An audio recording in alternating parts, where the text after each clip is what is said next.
কি অবস্থা সবার? কেমন আছেন? আজকে এমন একটা স্ট্র্যাটেজি শেয়ার করব যে স্ট্র্যাটেজি দিয়ে 10টা ট্রেডের ভিতরে আপনি 8টা দিয়ে প্রফিট করতে পারবেন। তো তার জন্য আপনারা যে কোনো ব্রোকার সিলেক্ট করে নেবেন। আমি এক্সচেঞ্জ ব্রোকার সিলেক্ট করে নিচ্ছি। তো এই যে ইন্ডিকেটর অপশন প্রত্যেকটা ব্রোকারে আছে। তো ফার্স্ট ইন্ডিকেটরে যাবেন। ইন্ডিকেটর আসার পর এখানে টাইপ করবেন ইএমএ। ইএমএ টাইপ করার পর এই যে সেকেন্ডে মুভিং ইএমএতে ডাবল ক্লিক করবেন। আমি ডাবল ক্লিক করতেছি 1 2 ডাবল ক্লিক করার পর এখান থেকে ক্রসে ক্লিক করে দেবেন। ক্রসে ক্লিক করার পর এখান থেকে যে ইএমএর যে অপশন এখান থেকে 3 ডটে ক্লিক করবেন। 3 ডটে ক্লিক করার পর সেটিংয়ে আসবেন। সেটিংয়ে আসার পর এখানে 9 কেটে 15 বসিয়ে দেবেন। তো আমি 15 বসিয়ে দিচ্ছি। 15 বসিয়ে দেওয়ার পর স্টাইলে চলে আসবেন। তো স্টাইলে আসার পর এখান থেকে কালারটা চেঞ্জ করে দিবেন। কালার চেঞ্জ করার জন্য এই যে ব্লু কালার ক্লিক করবেন। ব্লু কালার ক্লিক করার পর আপনার যে কোনো একটা কালার সিলেক্ট করে দিবেন। তো আমি ব্ল্যাক কালার সিলেক্ট করে দিচ্ছি। ব্ল্যাক কালার সিলেক্ট করার পর টেবিলের বাইরে ক্লিক করবেন। বাইরে ক্লিক করার পর ওকেতে ক্লিক করবেন। ওকেতে ক্লিক করার পর ইএমএ সিলেক্ট হয়ে গেছে। তো দেখেন এখন কিভাবে 9:15 ইএম ইউজ করে আপনি প্রফিটেবল ট্রেডার হতে পারবেন। তো ফার্স্টে আমাদের মেন ইএমএ হচ্ছে এই যে ব্লু কালার যে লাইনটা, এইটা হচ্ছে আমাদের মেন ইএমএ। এই ইএমএটা যে ক্যান্ডেলের সাথে থাকবে তা হোক আপওয়ার্ড বা ডাউনওয়ার্ড, যেই ক্যান্ডেলের সাথে থাকবে তাহলে তখনই ভেবে নিতে হবে যে মার্কেট আপওয়ার্ড বা ডাউনওয়ার্ডে আছে। যেমন এই দেখেন মার্কেট আপওয়ার্ডে আছে, এই জন্য এই 9 ইএমএ দেখেন বুলিশ ক্যান্ডেলের সাথেই আছে।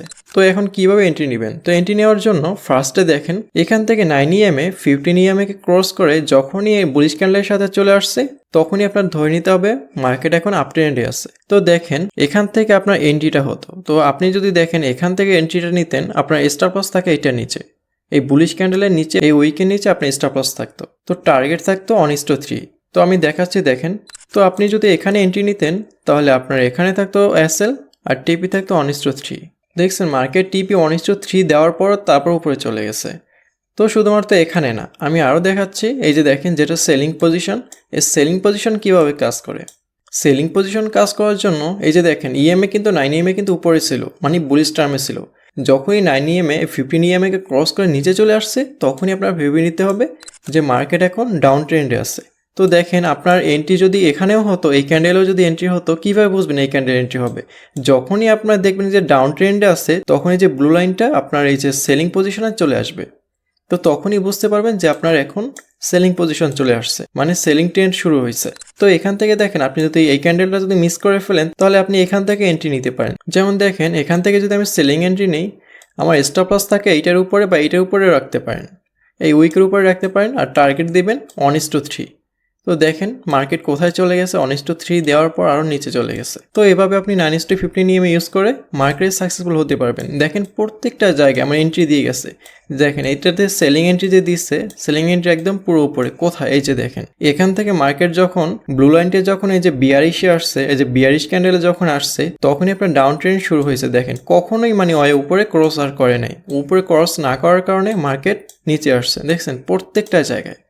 আমি যদি চার্টটা ছোটো করে দেখাই তাহলে আরও বুঝতে পারবেন। দেখেন এই যে মার্কেট যে আপ ট্রেন্ডে আছে, এখন একটু চার্টটা বড় করে দেখেন এখান থেকে যখন আপ ট্রেন্ডে উঠছে, দেখেন ব্ল্যাক লাইনটা কিন্তু উপরে ছিল, কিন্তু এখান থেকে ব্ল্যাক লাইনটা নিচে পড়ে গেছে আর ব্লু লাইনটা উপরে বুলিশের সাথে চলে গেছে। তার মানে এখন আপ ট্রেন্ড শুরু। দেখছেন কোথা থেকে আপনি যদি এখান থেকেও যদি এন্ট্রি নিতেন বা এখান থেকেও যদি এন্ট্রি নিতেন, যেমন দেখাচ্ছি আপনি যদি এখান থেকে যদি বাই নিতেন এই ক্যান্ডেলে, আপনার স্টপ লস একদম ছোট থাকতো আর আপনার টিপি থাকতো প্রায় 1:3। দেখেন প্রত্যেকটা জায়গা আপনারা এন্ট্রি দিয়ে যাবে। আপনি বাইংয়ে এন্ট্রি পাবেন, সেলিংয়ে এন্ট্রি পাবেন, আপনি সবসময় এন্ট্রি পাবেন। আর এই স্ট্র্যাটেজি সবচেয়ে বেশি কাজ করে 1 মিনিটে, 5 মিনিট আর 15 মিনিটের ক্যান্ডেলে। আপনি 1 আওয়ারে বা 4 আওয়ারেও দেখতে পারেন, বাট এইটা যে অনেক বড় অ্যাসেল থাকে তো তার জন্য আমি এটা অ্যাভয়েড করতেই বলবো। সবচেয়ে বেস্ট হয় 1 মিনিট বা 5 মিনিটের ক্যান্ডেলে। 15 মিনিট ক্যান্ডেলে অনেক বড় অ্যাসেল থাকে। দেখেন আপনি যদি এখান থেকে এন্ট্রি নিতেন, এখানে প্রাইস হচ্ছে 4280, আপনার অ্যাসেল থাকতো 4252, অনেক বড় অ্যাসেল। তো এত বড় অ্যাসেল নেওয়ার দরকার এটা 15 মিনিটের ক্যান্ডেল, যতটুকু পারবেন 5 মিনিটে বা 1 মিনিটে নেওয়া। তো দেখেন 5 মিনিট যদি এন্ট্রি নিতেন এখানে তাহলে আপনার অ্যাসেলটা অনেক ছোট থাকতো। তো আমি আপনাদের সবসময় সাজেস্ট করবো যে 5 মিনিটে বা 1 মিনিটের ক্যান্ডেল আপনারা ট্রেড নিন। আর 1 মিনিট বা 5 মিনিটের ক্যান্ডেল অনেক তাড়াতাড়ি ট্রেড পাওয়া যায়। তো গাইস আজকে ভিডিওটা এই পর্যন্তই। 9:15 নিয়মে নিয়ে যদি কোনো ইনফরমেশন জানা থাকে আর 9:15 নিয়মের সম্পর্কে যদি তারা বিস্তারিত জানতে চান তাহলে অবশ্যই কমেন্ট করবেন। আমি নেক্সট ভিডিও নিয়ে আসবো আপনাদের জন্য। আর এমন নতুন নতুন স্ট্র্যাটেজি আর ট্রেডিং সম্পর্কে এই চ্যানেলে ভিডিও আসবে। তো তার জন্য অবশ্যই চ্যানেলটি সাবস্ক্রাইব করে পাশে থাকবেন যেন নেক্সট ভিডিও মিস না করেন। কারণ এই চ্যানেলে দেখাবো একটা নর্মাল ট্রেডার থেকে কিভাবে সাকসেসফুল ট্রেডার হওয়া যায়, আর ভিডিওটি আপনার ট্রেডার ফ্রেন্ডদের শেয়ার করেন। তো দেখা হচ্ছে নেক্সট ভিডিওতে। ভালো থাকবেন সবাই। আল্লাহ হাফেজ।